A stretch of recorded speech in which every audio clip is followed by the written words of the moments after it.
Hello, I'm Amelia St. George, and I'm going to demonstrate how to sculpt a child's head in clay. Start with a wooden base and a simple screwed-in baton, and then build up the shape of the measured head in slabs of clay.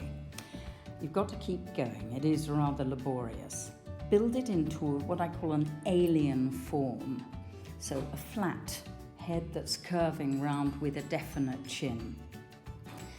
I have nice strong arms by the end of this. Now begin to measure. Measuring is very important.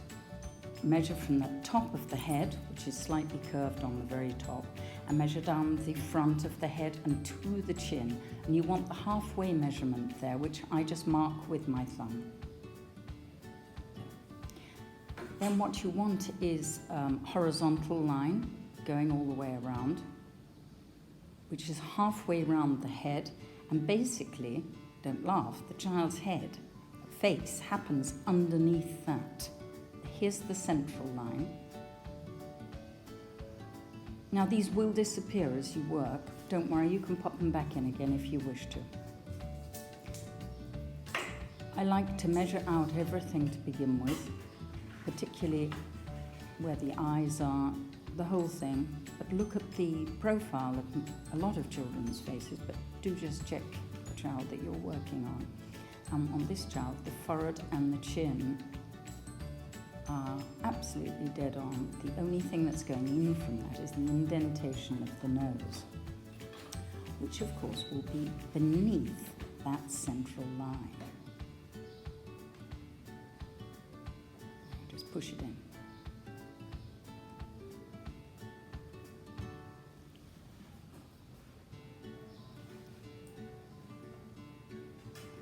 The measurement between this child's eyes has a lovely generous face. There's 1.5 centimetres, so I popped that either side and just made a little indentation either side of the central line. And then normally that is the same width between the eyes, it's the same width of the eyes. So you then measure those each side. Mark them in.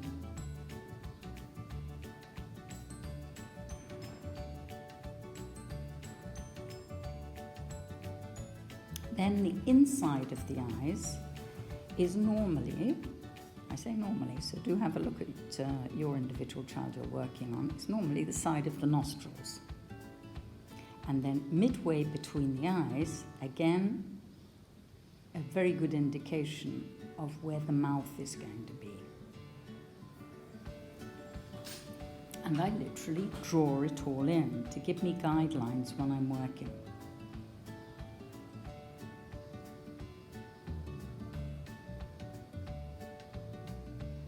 That's one eye. Again, this is just a good outline to work to. It's easy to get lost. And you've got the nostrils there, one little nostril, two little nostrils, and a nice smiling mouth.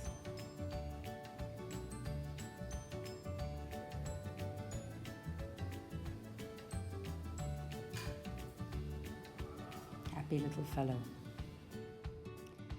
Now I just put a bobble on for the nose, because most children do have a little bobbly nose. And don't worry about those huge lips, because what of course you're forgetting is the very, very big cheeks. Now I'm terrible and work a little bit on everything. Other artists don't. They carefully concentrate on one thing till that's totally finished. But I like to work a little bit on most bits. Then I concentrate on the eyes after working on the mouth and the cheeks. I do the eyes last, so then they can't look at me. And I don't get confused by them, but eyes take a lot of time. Well, the whole thing takes a lot of time actually. As you can see, it's all speeded up. Now for the ears, they will go in just at the eyebrows to the top of the lip, and then halfway between the distance of the back of the head and the front of the head.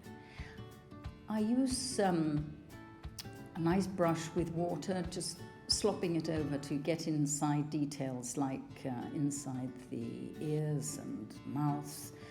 It also keeps the head moist and allows you to build up texture. Again, putting the head on big slabs, put lots and lots of movement into hair, even if the child's hair is lank. Just put the movement in there because you'll regret it afterwards. Detail on the eyes is done with a very small tool to get the pupils, and then building up the shoulders, which gives a nice base to a child's head so they don't look sort of too decapitated.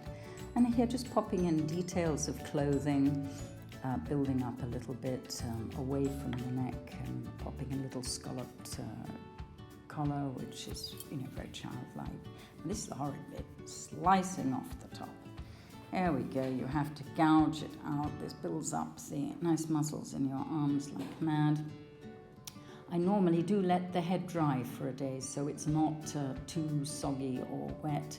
And then I unscrew the middle baton there, so that's why it's just quite useful just to have a screw in the bottom, nothing more. And then you gouge out the top of the scalp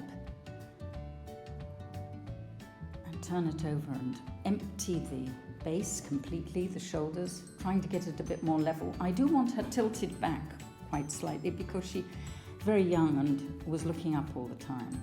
Now, here you must, very important, go over the whole thing and prick it to release any air bubbles, and then distress both surfaces, build up with a little liquid clay and push it very firmly back on. Not so firmly you collapse the head, mind you.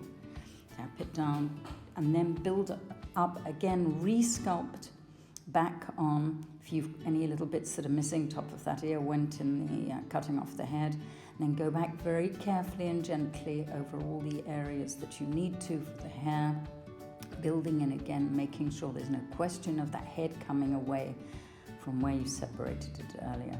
Again, any little corrections you need to do, just build them up. And then a little eyebrow going in there, like that. And then, my signature. I pop her up on blocks so she dries carefully. Here she is dried, nearly a week later, and I just go over with a kitchen scratchy. It looks terrible, doesn't it? But it gets off all the little bobbles.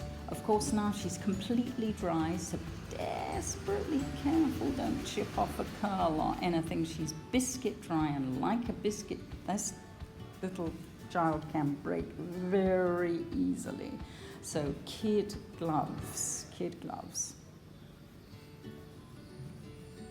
There we are, just gently massaging around. Any stroke that you see would disappear. And then again, just brushing. Please be delicate. I've seen so many heads lost at this stage.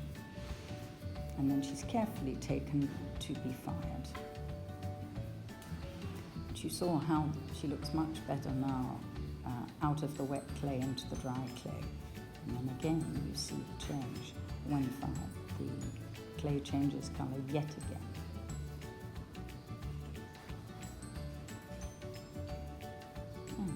All finished, ready for the kiln.